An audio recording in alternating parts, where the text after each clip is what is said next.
Please listen carefully. Well, hello, universe, and welcome to the Optimist Daily Update. I'm Kristy Jansen. And I'm Summers McKay. And we're part of the team behind the Optimist Daily, making solutions the news. We bring you reader-funded solutions news every day in order to change the tenor of news media, social media, and the direction of your day to help make it one focus on solutions.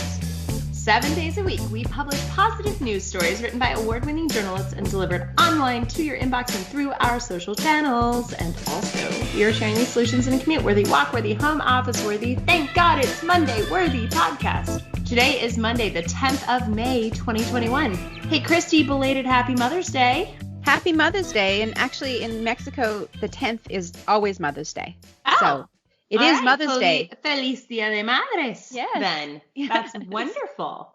So yeah, it's May. The flowers are blooming. The skies are sunny and mostly dry. The weather is warming. The weather is warming. Cute little Mother's Day vignette. So Brennan is really getting good at her colors. And in the mornings, we can see the blue sky and a green tree out of her bedroom window, our bedroom window, because let's be honest, she's still in our room. And so this morning she was going, blue flowers, because the way that the pattern of the trees looked from the angle that she was at is that it looked like there were blue flowers in the trees. Aww. So the sky had blue flowers. So all day today we were going to be saying, blue flowers, blue flowers. It was a very, very cute little mom moment for my Mother's Day, post-Mother's Day, or Mexican Mother's Day vignette. I like it. Yep. I like it. Well, so we have a short session today because we've got a lot of things going on. As always on our Mondays, we've got jumping into meetings, and we know you guys probably do too. So why don't we just talk a little bit about what our main story is that we're going to be spotlighting here. And this is one that I saw this circulating in the news the other day, and I'm really glad that the writers grabbed it. But the headline reads, Solar Panels and California's Water Canals, a match made in heaven. And this is I think, a really important idea, a concept that may be controversial, but I think it's actually pretty intelligent, and it's a sort of a multifaceted solution. The idea is to use the 4,000 miles of canals that California has set up that transports water around our state.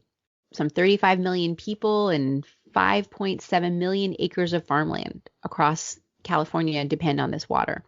As we are entering yet another year of severe drought, researchers from the University of California have a proposition that perhaps we should cover the canals with solar panels, which would help to prevent evaporation of the fresh water that is being transported there, and it also help generate clean energy. This is a brilliant idea that addresses multiple issues.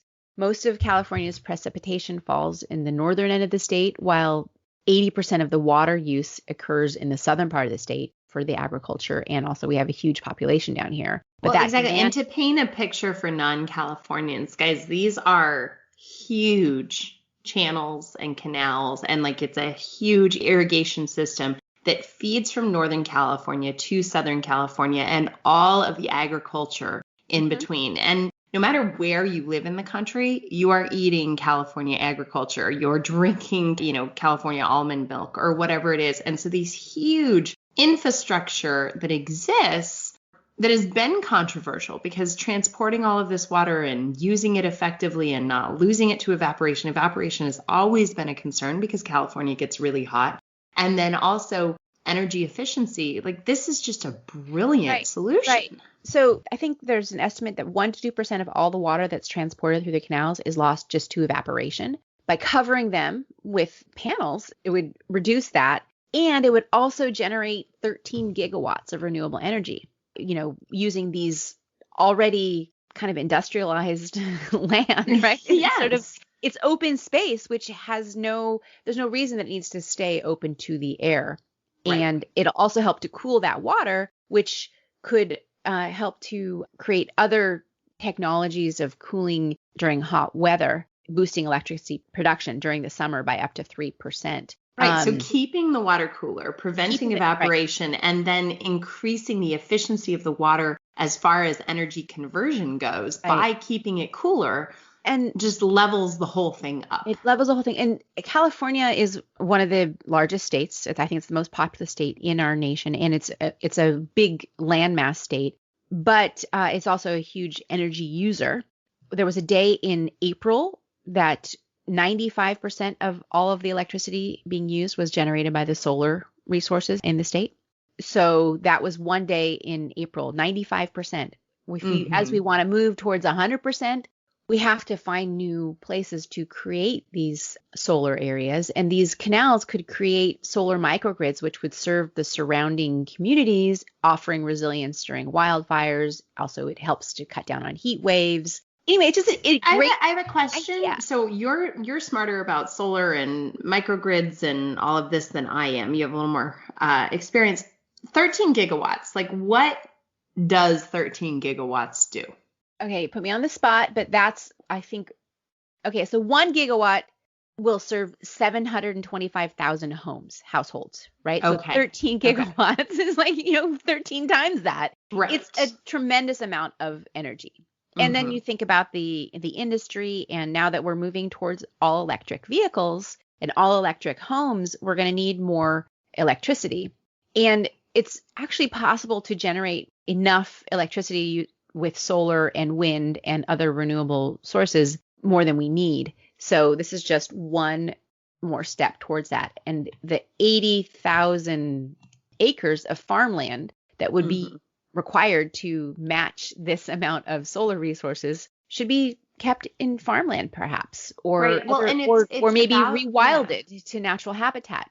Or if it is farmland, agroforestry. Big fans of agroforestry here at the Optimist Daily. So there's many different things to think about. But the delicate ecosystems that make up California, we don't want to have to develop that out into solar farms. I mean, I think we should also look at covering roofs with solar. And there should be more of a coordinated effort there. And we're super sensitive with private property, but I think if there was more incentives and more money to fund those kinds of installations of rooftop on commercial buildings and figuring out how to blend that into our system, our grid, that would be really a good way to go as well. But hey, and it is about sort of that it's about that commercial viability. And what this particular solution does is it solves a problem for farmers who are handling irrigation. It solves a problem for, the solar company who is looking for, the solar resources who are looking for increased places to put solar. Right. It's not only a environmentally viable solution, but it also is an economically viable solution. And the more we can look at our spaces and places and choices